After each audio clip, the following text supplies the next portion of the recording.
ఇంకోటి చెప్పండి, అంటే ఇప్పుడు జిల్లాలను కూడా పునర్వ్యవస్థీకరించారు, 10 జిల్లాలను 31 జిల్లాలుగా చేశారు.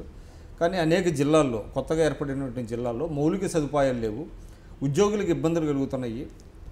అసలు ఈ పునర్వ్యవస్థీకరణ వల్ల పెద్దగా లాభించలేదు అనేటువంటిది కూడా ఒక వాదన ఉన్నది. చాలామంది ఉద్యోగులు అక్కడక్కడ మాట్లాడుతున్నటువంటి పరిస్థితి. అవి ఏమైనా మీ దృష్టికి తీసుకొచ్చారా? డెఫినెట్గా ఉద్యోగులకు సంబంధించిన సమస్యలు ఉన్నాయి. అయితే ప్రభుత్వ లక్ష్యం ప్రజలకి సంక్షేమాన్ని అందించాలంటే ప్రజల ముంగిటికి ప్రభుత్వం పోవాలనేటువంటి వాదన. ఇది మండలాలు ఏర్పడినప్పుడు కూడా ఎన్టీ రామారావు ప్రవేశపెట్టినప్పుడు ఆ వ్యవస్థ పెట్టినప్పుడు చాలామంది ఇట్లాగే అనుకున్నారు. మండల వ్యవస్థ ఏంది, మండలకు పోయి ఉంటామో మనం, అసలు ఈ మారుమూల ప్రాంతాన్ని తీసుకొచ్చి ఎన్టీ రామారావు మమ్మల్ని ఎక్కడ ఎత్తేసిండు ఏంది అని అనుకున్నారు. ఇవాళ మండల వ్యవస్థ ఎన్ని ఫలితాలను ఇచ్చిందో మనం చూస్తూ ఉన్నాం. కాబట్టి ఇవాళ జిల్లాలకు సంబంధించి నూతన జిల్లాలు ఏర్పడడం అనేటువంటిది ఇది నిజంగా ప్రజలకి మేలు కలిగించేటువంటి చర్య. అంటే మానిటరింగ్ పెరగడం కానీ, సంక్షేమ పథకాలను రివ్యూ చేయడం కానీ, మంత్రుల దృష్టి కేంద్రీకరణ కానీ, జిల్లా అధికారులందరూ కూడా ఒకే దగ్గర ఉండి సమస్యల్ని నిరంతరంగా స్టడీ చేయడం కానీ, ప్రజల దగ్గరికి పోవడం కానీ, ప్రజలకు కూడా ఏంటంటే సరే కాన్సెప్ట్ ఈస్ వెరీ గుడ్ అండి. కాన్సెప్ట్ దేర్ ఇస్ నో దానికే వస్తున్నా. కానీ ఇప్పుడు మౌలిక సదుపాయాలు లేవు, హడావుడిగా చేశారు. అంటే మనం ఎప్పుడు చేసినా మొత్తం బిల్డింగ్లు కట్టేసి, రోడ్లు కట్టి, అక్కడ సౌకర్యాలు చేసి, ఆ టౌన్ అంతా డెవలప్ చేసిన తర్వాత ఏ జిల్లా కాదు. అంటే మనం ప్రారంభించిన తర్వాతనే 10 మంది నడుస్తేనే రోడ్డు పడుతుంది, 10 మంది అడుగులేస్తేనే రోడ్డు గట్టిగా అవుతుంది. కాబట్టి ఇలా ఒక ప్రయత్నంగా మీరు 40 ఏళ్ల నుంచి 50 ఏళ్ళ నుంచి ఉన్న జిల్లా హెడ్ క్వార్టర్లకి ఇప్పటి జిల్లా హెడ్ క్వార్టర్లకి మనం పోలిక పెట్టుకోలేము. ఇంకొక 10-15 ఏళ్ల తర్వాత ఆ జిల్లాలు కూడా వీటితో పోటీ పడేటువంటి అవకాశం వస్తుంది. కాబట్టి ఇప్పుడు మౌలిక సౌకర్యాలు లేనటువంటి మాట వాస్తవం.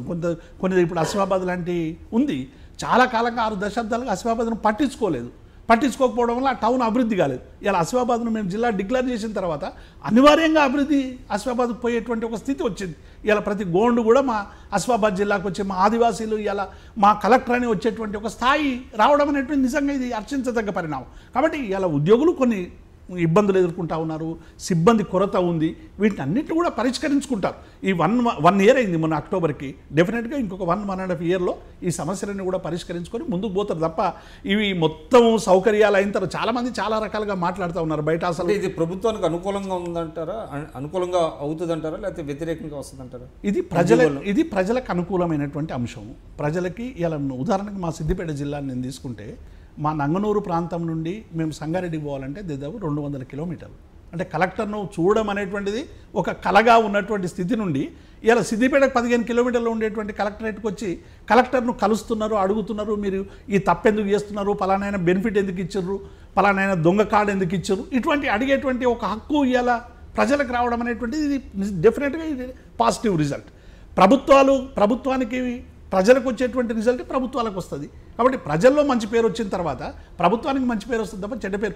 ఎవరైనా మీరు జిల్లాలు చేస్తే మీరు మొత్తం అడగండి ఈ జిల్లాలు చేయడం, కాకపోతే ఏంటంటే మమ్మల్ని ఇందులో కలపాల్సి ఉండే చర్చ జరుగుతూ ఉంది తప్ప జిల్లాలు ఏర్పాటు చేయడం 100% మంది ఇలా యాక్సెప్ట్ చేస్తారు. డెఫినెట్గా 5-10% కొంత, ఎందుకంటే మా జిల్లా అటు పోయేది ఉండే, మా జిల్లా ఇటు పోయిండే సెంటిమెంట్ ఉంటుంది. ఇప్పుడు మాది మెదక్ జిల్లా, ఇలా మా జిల్లా సంగారెడ్డి లేదంటే కొంత సెంటిమెంట్గా జిల్లాతో ఉండేటువంటి అనుబంధం కానీ, మనం ఇల్లు ఖాళీ చేస్తేనే కొంత సెంటిమెంట్గా ఫీల్ అవుతాం. మన ఇల్లు కాకపోయినప్పటికీ కూడా కిరాయి ఇల్లు అయినప్పటికీ ఒక స్వంత జిల్లా నుండి ఇంకొక జిల్లాకు మారడం అనేటువంటిది డెఫినెట్గా కొంత మానసికపరమైనటువంటి పరిణామం తప్ప అది తాత్కాలికం. డెఫినెట్గా రేపు ఆ జిల్లాలో ప్రజలు అర్థం చేసుకుంటారు, ప్రజలు ఆ వైపు పోతూ ఉన్నారు. ఇప్పటికే సంవత్సర కాలంగా మనం చూస్తూ ఉన్నాం కదా. డెఫినెట్గా ప్రజలు ఇప్పటికే అలవాటు పడ్డారు. భవిష్యత్తులో కూడా ఈ జిల్లాలు ఇంకో 10 ఏళ్ల తర్వాత అరే కేసీఆర్ గారు ఈ జిల్లాలు చేయడం వల్ల చాలా ముందు చూపుతో చేసిండ్రు. ఎందుకంటే ఊళ్ళలో ఈ పాతకాలం నాటి బ్రహ్మం గారు ఎప్పుడో ఆలోచించరు అని అంటారు కదా. ఇప్పుడు నిజంగానే కేసీఆర్ గారు చేస్తున్న ఆలోచనలు, అది హరితారం విషయంలో కావచ్చు, బిల్డింగ్ల విషయంలో కావచ్చు, ఇలా జిల్లాల ఏర్పాటు విషయంలో కావచ్చు, ప్రాజెక్టు విషయంలో కావచ్చు, ఒక లాంగ్ విజన్. అదేంటంటే ఇప్పుడు ప్రభుత్వాలు ఏంటంటే ఇమీడియట్ రిజల్ట్స్ కోసం ప్రయత్నం చేస్తూ ఉంటే 5 ఏళ్లలో మనం ఇది చేయాలి, ఓట్లు వేసుకోవాలి, మనం మరల్చుకోవాలి, మళ్ళీ ఒక 5 ఏళ్ల వరకు అధికారంలోకి రావాలనేటువంటి తపనతో చేస్తున్నటువంటి దీర్ఘకాలిక ప్రణాళికలు డెఫినెట్గా ప్రజల్లో ఒక చర్చకు దారితీస్తాయి. మీరు ఇప్పుడు 6 దశాబ్దాలుగా మనం ప్రాజెక్టులు కట్టుకోలేదు, ఇలా ప్రాజెక్టులు కట్టుకోవడం కోసం అడిగేస్తూ ఉన్నాం. అవి ల్యాండ్ అక్విజిషన్ సమస్యలు ఉండొచ్చు, భూ పరిహారానికి సంబంధించిన సమస్యలు ఉండొచ్చు, కొంతమంది రైతుల్లో కన్నీళ్ళు ఉండొచ్చు. ఇష్యూ బై ఇష్యూ నేను అందుకే అంటున్నాను.